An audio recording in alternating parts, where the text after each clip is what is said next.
Hello, my name is Kevin Pullen, and I'd like to share my entrepreneurial experiences with you and my business development. Uh, from a very early age, I had an interest in doing art and did not know that art was going to be as good as it is to me and stay with me for this long in my life and develop into a career pathway, and to something that I do that allows me to have a voice in the world, allows me to talk about subjects that I like, but more so even that allows me to build a business around that and be able to give my message, share what I do, and hopefully that my art pieces will find a place where they belong in the world and in posterity. I'd like to share a little bit about them with you, if that's okay. The two pieces on the outside, they are bronze. They are cast from bronze, and the original pieces from those are made from clay. There are two types of clay that I work with. One is called a plastiline. It is an oil-based clay, and the other is more like a ceramic clay. The example of that second one is the one in the middle. That slave piece there was made with a water-based clay. And it was made so many years ago when I was a much younger fella.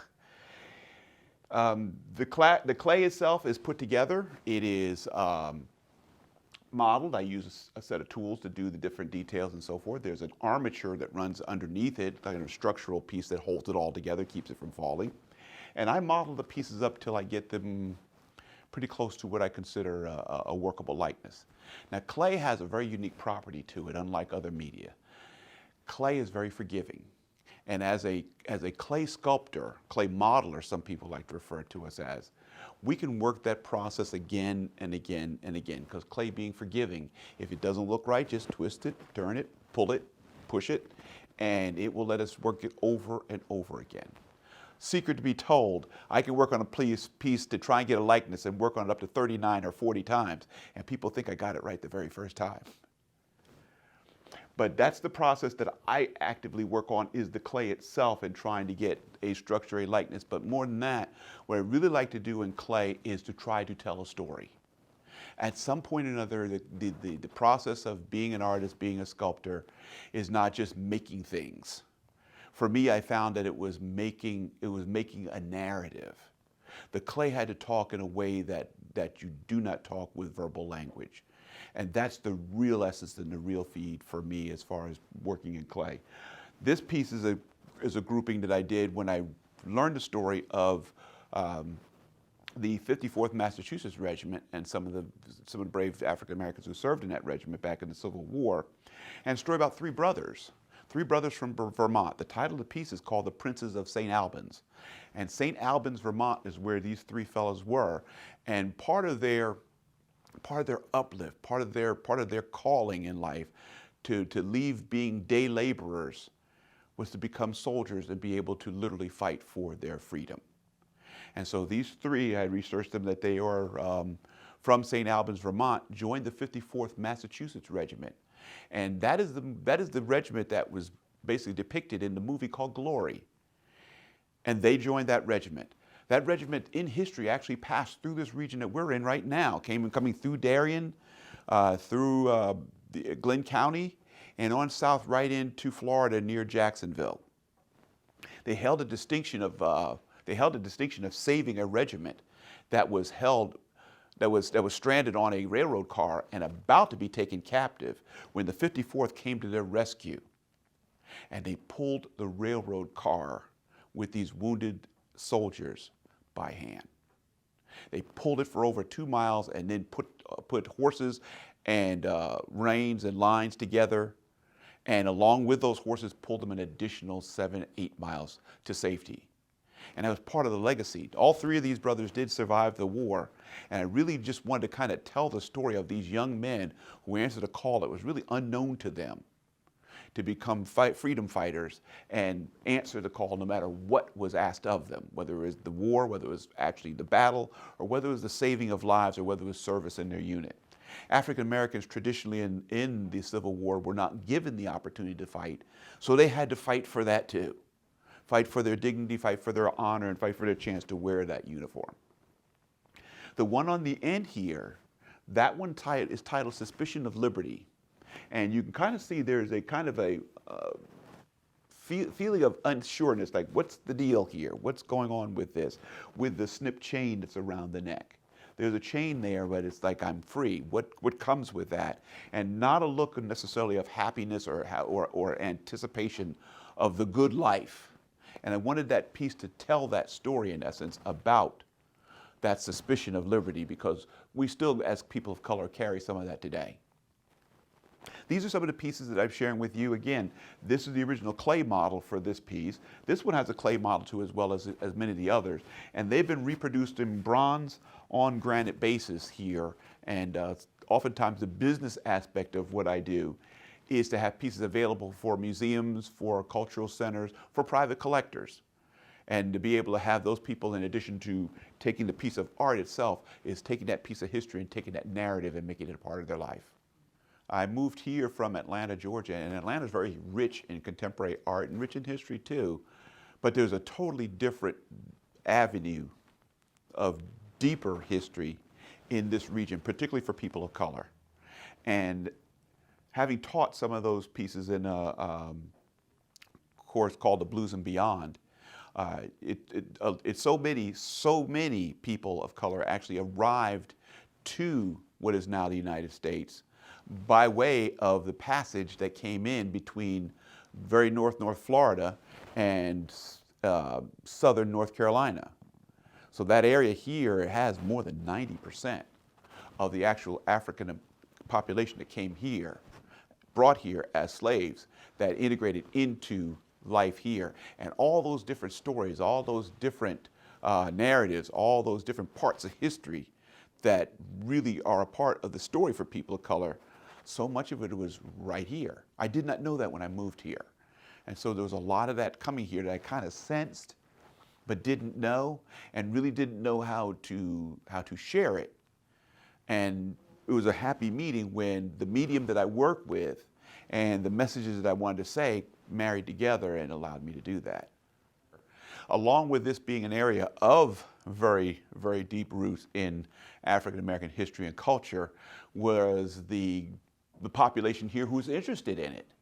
It is an interest for people other than here, but it's a very, very deep local interest here. And part of that is literally the walking of the grounds where these things happen, where these people stood, where they came, where they passed through, those kinds of things. So part of that actual history here, the wanting to and the yearning to know more, and for me to actually be here inspired to do more, those really kind of fueled into the entrepreneurial part of it. It got to the point where when doing the work and doing the sculpture, there was a need to know more. And I'd oftentimes have a sculpture in progress, and I'd have to stop and research it, read about it, find out some more about it. And the more you read, the more you find. The more you read, the more there is to find. And so the more there is to find, the more there is to tell in a narrative. As you have more of a narrative to tell, then you've got more of an audience. I really didn't have to do a lot myself as far as building the entrepreneurial part of this, but to tell the stories that I found and I learned. Neptune Small being another one. There's so many of them here that our history and our culture here became the big catalyst for me for doing a lot of the sculpture. It broadened it so I don't do just sculpture of the area here, but it broadens to have me have a voice to tell so much about it and related art, related tales of our history and our narrative. You really have to follow your dream. You really have to. For me, I had already lived in a place where art was flourishing, art was growing, but it was not necessarily growing for me. So I assumed it wouldn't, since it hadn't. And that's not the case. You can't let circumstances or other people or other places be that power, be that entity, be whatever that is, that tells you, no, I shouldn't do this. You will tell yourself no enough times internally, so as not to listen somewhere else. But the connectivity to other people, sometimes hearing their dreams and their aspirations, but knowing that you have one and not squelching it, not denying it. And then when you have it, take the very first step. Take the very first step towards working that dream. And most often you'll not know what the next step is after that, but it'll reveal itself. So for me and for advice to any others, I did not see a career in narrative historical sculpture for myself at the time that I came here. Here kind of called me to come for a variety of reasons, and I didn't know why. I did know it was something artistic here. I did know there was something that spoke here, but what I didn't know. So as an entrepreneur, I would really encourage you to listen to that voice, listen to that inner voice, and follow it. Follow it. If you don't have the means to follow it, listen to that voice and hear what it says, and keep it. The right time and the right place, the preparation to the opportunity will come and allow you to take it the next step further. I got started in sculpture, believe it or not. I was in kindergarten.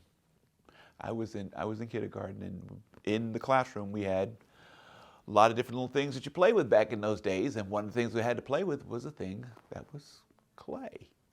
It was an oil-based clay, and it would basically do whatever a 5-year-old would tell it to do. And so that's what I went to every day in kindergarten, every day. I remember it vividly.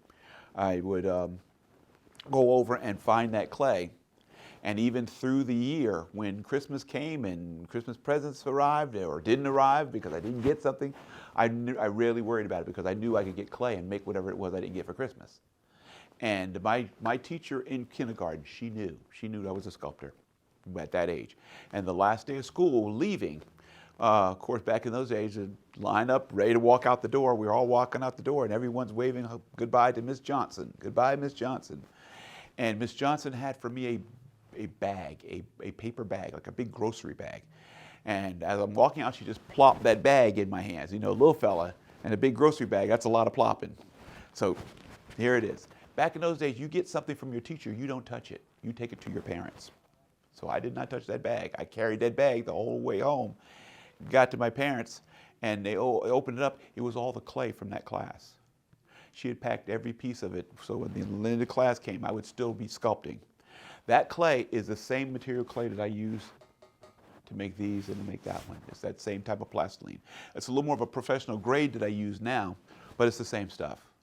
And so I share that with you because sometimes people know, the people who support you, the people in your corner, the people who are your cheerleaders, the people who are your mentors, people who are your supporters, they can see things for you, with you, and in you that you are not equipped to see for yourself.